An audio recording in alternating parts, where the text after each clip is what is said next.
Welcome to Conversations on the Coast, San Francisco's premier author interview program. And today is the day when we mark the return of Michelle Richmond. Michelle was here once before talking about the Year of Fog, which became a New York Times paperback bestseller. And now she's here to talk about her latest novel called No One You Know. I think, as the previous novel, this is also published by Delacroix Press. That's correct. And I need to begin beyond that kind of identification with an apology. Because I did not make the book launch party, which was on the 1st of July. And it said in the invitation that in addition to a reading, wine and munchies, which is a word I hate, swank door prizes, right, which I missed. I'm very sorry I missed that. Yeah. But the thing that really intrigues me, and I want to know how much of it you had, much mayhem and fun. We did indeed have much mayhem and fun. We did. Yeah, I can't go into all the details, but we did. Well, this is radio. There was an after party. Uh-huh. Well, yeah, I heard about that. Yeah. I heard that on the internet. Did you see pictures? And there was also a cameo performance, a surprise performance, a surprise reading by someone featured in the book. And we're not going to talk about that now. We'll talk about that later. We'll save that. You know, in many ways, this book is different from The Year of Fog. But it does have the city of San Francisco and the Bay Area in common. And you still love it, don't you? I still love it here. I do. And now this one takes us as far north as Petaluma. Mm-hmm. And it takes us down to Stanford. That's correct. And, of course, all over San Francisco. And I have this feeling that any restaurant named in one of your books is probably someplace you've been and not got thrown out of. Is that a safe assumption? Well, are you implying that I've been thrown out of a lot of restaurants? Not a lot. A few. Yeah. Any place that I mention, any restaurants that I mention that are in the Bay Area, I have been to. Good. This is correct. Oh. And in fact, you know, I just got a funny email a few days ago from someone at A.G. Ferrari. This is more a deli, wine, and cheese shop. And they had someone... the CEO of the company or someone had just read the book and they had seen that A.G. Ferrari was in the Year of Fog. And so they invited me there to do a wine tasting and cheese reading. Oh, congratulations. So, yeah. Nothing like picking up a little free food. Yeah. So if only now every restaurant that's in the book would offer the same, then we'd be really moving. Well, let's work on that. There are some things very different in this book. For example, coffee. And this is just isn't coffee as let's go to the cafe and have some coffee. This introduces something called a cupper.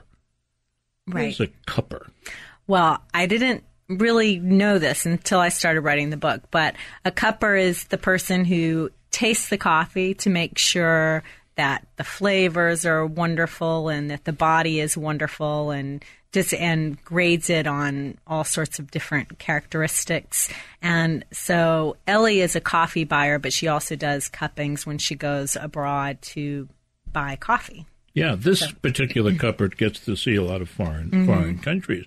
The other thing that you introduce here, and I must say I had a lot of trouble trying to follow it. I don't think I was ever successful, is what I would call higher mathematics. Correct. Now, how does that get in here? Well, you know, that's exactly the question that my mother asked me, Jim, when she found out I that I was writing. I like that. My mother said, Michelle, how on earth did you write a book that involves mathematics? Because as my mother knows, I barely squeaked through any math classes in high school. And she still balances your checkbook. And no one balances my checkbook. That's the problem. And if I ever start balancing my checkbook, you'll know I've gone over the deep end with math. That hasn't happened yet. But as a matter of fact, I even in college, I got out of my last math class by on the fly at the end of the semester by answering a question. The professor said, Michelle, you're not passing. And I said, I have to pass this class to graduate. And he said, well, if you can answer this question, I'll pass you and you can graduate. And the question was, who wrote For Whom the Bell Tolls? So I passed my math class. Fellow. I graduated from the University of Alabama. And anyway, so math ended up in this book because I think I wanted to explore something that I was a little afraid of. Well, not only do you introduce math in terms of the very high type of math with equations that most people would not be able to follow, but you also introduce us to mathematics as a kind of part of the academic life and what those people are like. Yes. Ellie, is the coffee buyer, is the narrator of the novel, and her sister Lila was a mathematician at Stanford 20 years before she was a math prodigy. And so that's how the math comes into the book. No one you know explores many things. One of them, what I call the dark side of writers. Is there such a thing? Stay tuned. You're listening to Conversations on the Coast with Jim Foster. Follow us on Twitter at JimFosterCoc or send an email to jimfostercoc@gmail.com. No One You Know. That's the title of the novel by Michelle Richmond, published by Delacorte Press. And Publishers Weekly had some nice things to say about it. Intelligent forays into the sciences of coffee and mathematics, what we were talking about in the first segment. These forays enhance this quietly captivating novel. I've never had a quietly captivating novel in my hand before. Really? I feel quite it's privileged. Oh, the thing that worries me, but I almost got angry about one of the characters in the book. Which and that is Andrew Thorpe. And I think that he, in a way, for me at least, portrays the dark side of a writer's life. He certainly does. And it's terrible. Yeah. Well, Andrew Thorpe is, he used to be a professor of the narrators years ago when she was studying at the University of San Francisco. He was an adjunct there. He was teaching her in English at the time her sister died. And he was probably 30 at the time. Ellie was probably about 19. And in the aftermath of her sister's death, she entrusted a lot of her feelings to him, and she talked to him about her sister, about their childhood together, and about her family.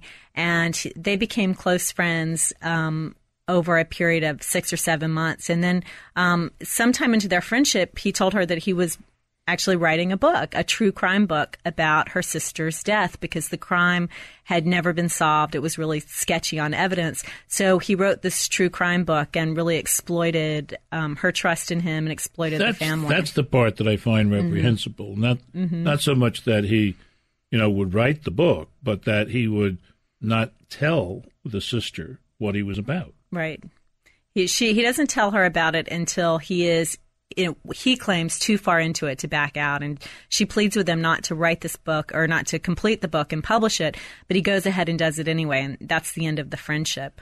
And it's also the beginning of the internal engine, if you will, which will propel the rest of the story. Because Ellie at that point steps forward and says, maybe this book is not true crime. Maybe he doesn't have it straight. And I'll spend, quote, unquote, the rest of my life trying to see who it was who actually killed my sister. Yes, when the book that Thorpe wrote became an enormous success, and everyone, he seemed to have done his research so well, and there was so little else to go on that it was sort of accepted as truth what he had written. And in fact, Ellie she accepted the truth about it as the truth about her sister's murder, but she also sort of accepted it as the true story of her own life and the kind of person she was.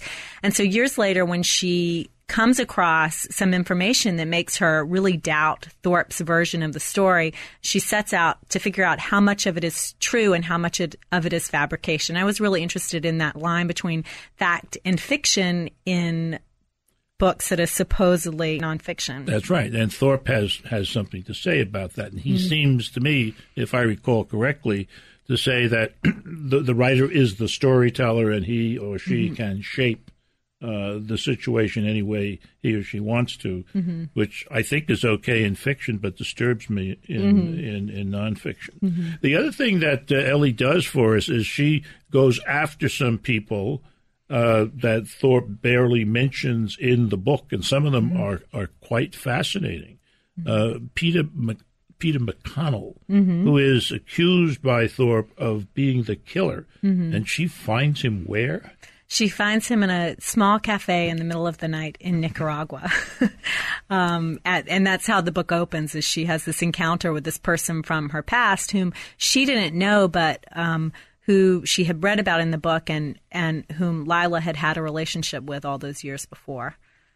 The fascinating thing about him, I think, is that he's disappeared, as it were, as a mathematician, but not really, because he's in contact with his mentor at Stanford, a fellow by the name of Don Carroll. Correct. And he's in the jungle trying to solve these incredibly complex mathematical puzzles, and he's doing it, if you will, by hand.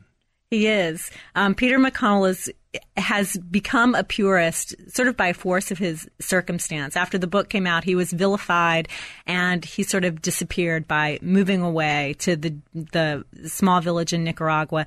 And all this time, he doesn't have a computer. He's really living off the grid, hardly even with plumbing, and he doesn't have a computer, and so he's trying to solve the Goldbach conjecture. He's got a number 2 pencil and a protractor. That is what he has. That's about. I don't even know if he has a protractor. Well, I think he does. Oh, okay. You don't say he does, but I think he does. You think so? Well, then he does. I feel very strongly. Okay, then he has a protractor. He has a number 2 pencil with a big eraser and a protractor. And seriously, his former mentor, Mr. Carroll, Dr. Carroll, says he's sending in very good stuff. All right, here we are, getting to the end of our chat about No One You Know, and we've barely talked about the main character. Just wait.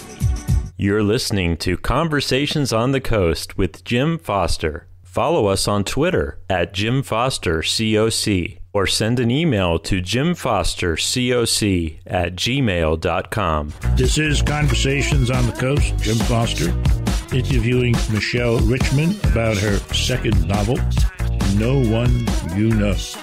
And we haven't talked enough about the lead character. Before we get to her, here's a quote. Thoroughly riveting.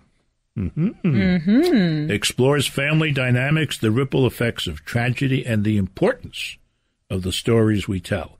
I don't quite get the end of that, but this is, the book does very clearly get into the ripple effects of tragedy and how, for example, it breaks up the parents' marriage. Yes. How, for example, it changes forever Ellie's relationship with those parents. Yes. Although the mother, I think, continues to play a central role, and I'm not sure whether all of those scenes where Ellie talks about, when I question somebody, I'm going to look at them this way because that's the way my mom, who's a lawyer, said. I'm not sure whether those are recollections, all of them, or some of them are present tense. But the mother, in that sense, continues to play a role. Yes, now, Ellie is involved in something terribly important and central, and the novel moves so much at times like an adventure or a mystery, which makes it just absolutely fun reading, that one can forget the central issue here is a sister trying to justify the life of her dead sister. Isn't that what it's all about at that level? I think that's true. And I think she's also trying to justify her own life because when her sister died at the age of 22, her sister was clearly destined for great things. Everyone agreed. Her sister had won all of these math prizes, and she was clearly on her way to becoming a very important mathematician.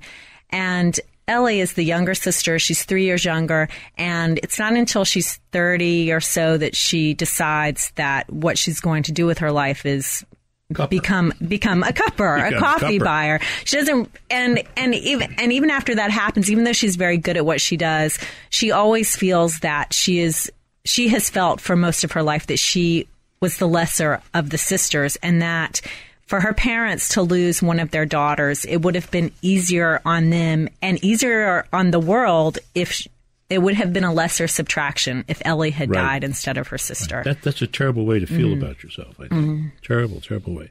There's a local media celebrity. There is. who makes a cameo appearance in your book.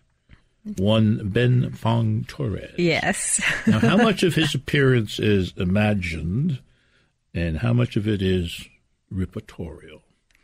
Well, notice those dignified words. Those words are Did you make it up about Ben, or did he really? Well, what happened was that while I was writing this book, somewhere about the middle of it, I didn't know when I began the book how it would turn out, and I knew that Ellie was sort of going on this journey, finding all of these different people whose lives intersected with her sister's life 20 years before. And around that time, I met Ben and his wife, Diane, and I thought it came to where I had a scene where Ellie was looking for this former up-and-coming rock star who had disappeared 25 years, who had really fallen off the music scene 25 years before. Yes, Billy Boudreau. And Boudreau, excuse me. So she's trying to find him, and no one's heard from him in 20 years. But what she finds is an article, a tiny mention in Rolling Stone by Ben Fong Torres. So she hunts down Ben Fong Torres and says, well, do you know where this guy is? Do you know anything about him? And so, I described Ben to the best of my ability as I think he is, and I even described his house, but he wasn't. There's no real investigation; it's all fiction. Now, wait a minute. The other thing is that he drinks tea and not coffee. With for a young woman who's a cupper, it's got to be a put off. I know, but it wasn't. Ben makes the book, and Ben makes the party. He did. The other night, he showed up, the surprise guest, to read his own part at the party. But I really, how did he do as a reader? Tell me that. He was pretty good. Oh, yeah. I think people were pretty thrilled. His voice sort of came mysteriously out of the audience, and then there he was. He's good. He really is. But I did make up a lot of stuff about him. But I tried to get the essence of him right. I got some other things. Okay. Wrong. There is one of the things that we do when you come by that we must do again, and that is we always read a few passages from the book. Oh, lovely. This is from a moment in the book when Ellie is onto a new theory of the murder. I took a deep breath and closed my eyes. I wanted to press pause, somehow prepare myself. I realized the story was about to change irrevocably. Moments from now, Thorpe's book, the book that had provided the only map I knew of Lila's last days, would be rendered obsolete. After 18 years of defining the story for me, Thorpe's book would no longer hold sway. It was strange. Thorpe's story seemed so much more alive, more persuasive, every fact and supposition backed up by more facts, each sentence working so hard to convince the reader that it was all real, that it had all really happened. And yet, somehow, I knew this new story, so different, so simple and plain, was the real truth. I leaned forward. I wanted to know, and I didn't. And I think what I like about that passage is that, to me, it delivers the situation that Ellie is in, and how hard she's been working at this throughout the whole story to somehow get it right and justify her sister's life. Thank you, John. Well, I always thought that Your Fog was a very good book, but now you're getting better. Thank you very much. You go out right now, get your copy of No One You Know. This has been Conversations on the Coast, and I'm Jim Foster. Follow us on Twitter at Jim Foster COC, or send an email to jimfostercoc@gmail.com.